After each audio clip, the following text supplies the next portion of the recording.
Café, parce que c'est une boisson qui nous concerne, qui vous concerne aussi, madame, monsieur. Sachez que chez nos voisins allemands, le café est roi là-bas. Et ça fait un bout de temps que ça dure.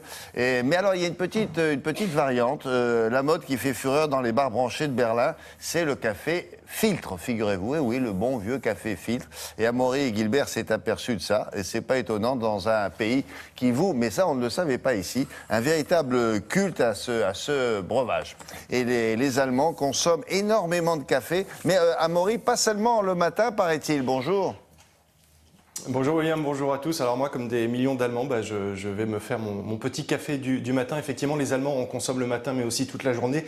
Les chiffres sont impressionnants. Un Allemand va consommer 167 litres de café par an. C'est plus que l'eau, 143 litres, et même plus que la bière, c'est vous dire, 107 litres à peu près de bière par personne. En fait, les Allemands sont les plus gros consommateurs de café en Europe, devant les Français et devant les Italiens, parce qu'ici en Allemagne, on préfère le café comme ça dans des grandes tasses plutôt que dans des petites tasses à expresso. On aime son café bien long, un peu comme aux États-Unis. Alors, nous ici au bureau, on a une machine à café, et pour tout vous dire, c'est un petit peu démodé. On se demandait si c'était votre cuisine ou le bureau. C'est le bureau, là. C'est le bureau, ouais, bienvenue à France de Berlin. Et donc on a cette machine à café et comme je vous disais, c'est un peu démodé parce que les Allemands, eux, ils préfèrent le vrai café filtre avec une cafetière et un filtre. Et ce qu'on pensait un peu passer de mode avec le cappuccino, le café latte ou que sais-je, et bien en fait ça revient à la mode dans les bars branchés. On va voir tout cela dans ce sujet qu'on a réalisé avec Brice Boussoir. Le temps pour moi de faire couler mon café. À tout à l'heure. On le pensait relégué au rayon nostalgie, mais l'antique café filtre connaît une nouvelle vie. Torréfié avec amour, infusé avec patience, le breuvage dévoile des arômes qu'on ne lui connaissait pas. Framboise, chocolat, agrumes, le retour aux traditions est un retour au goût. En filtrant à la main avec du papier filtre, j'obtiens un café très léger, très clair, mais pur et très doux. C'est ça le caractère typique d'un café filtre. Cette mode du café filtre fait les beaux jours des bars branchés de Berlin. Les clients ont vite été séduits, surpris de redécouvrir un produit qu'ils pensaient pourtant bien connaître. Je dois dire que ce goût très particulier, je ne l'avais jamais senti avant. Le goût est très différent par rapport à un café fait à la machine. Ce retour du café filtre nous vient des États-Unis et la mode a vite conquis l'Allemagne. Ici, on importe les grains de café, on les torréfie sur place.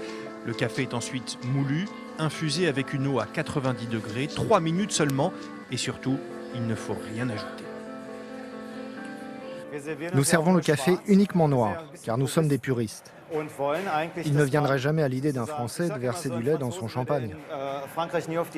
Eh bien pour nous, ce café, c'est du champagne. Ce monde du goût ne s'ouvre que si on le boit noir. Et voici le café filtre, intronisé produit gastronomique. Une sacrée revanche pour celui qui se faisait comparer à du vulgaire jus de chaussette.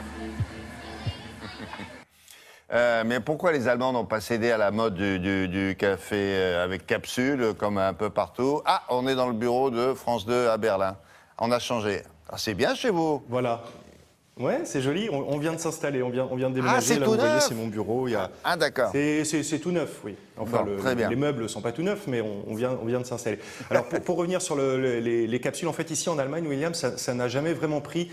Quand ça a été lancé, ça a eu un peu de succès, puis après, le marché s'est un peu essoufflé, et ça fait 5 ans qu'il stagne. Deux raisons à cela. On préfère toujours ici les grandes tasses et le café long, et puis surtout, ces capsules n'ont pas bonne réputation en termes d'impact écologique, comme elles sont faites en aluminium, et ça, les Allemands, ils sont très sensibles. C'est pour ça qu'encore aujourd'hui, ils sont 70% à boire du café filtre. C'est le pourcentage le plus élevé en Europe. Une dernière information, William, avant de vous quitter, ce que je voulais vraiment vous la livrer.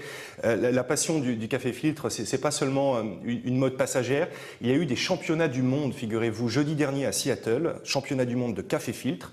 Un Allemand était parmi les concurrents, il s'est bien défendu, mais c'est un Slovaque qui a été sacré champion du monde du café filtre. Voilà, c'était une information tout à fait essentielle à vous livrer. Ah bon, alors Georges Clooney, on ne le connaît pas en Allemagne. Voilà, et nous, chez nous, c'est un héros. Hein. Un peu moins. Bon, ben merci, bon café. Amaury, à bientôt cette semaine. La revue de presse de Patrice Romden, maintenant.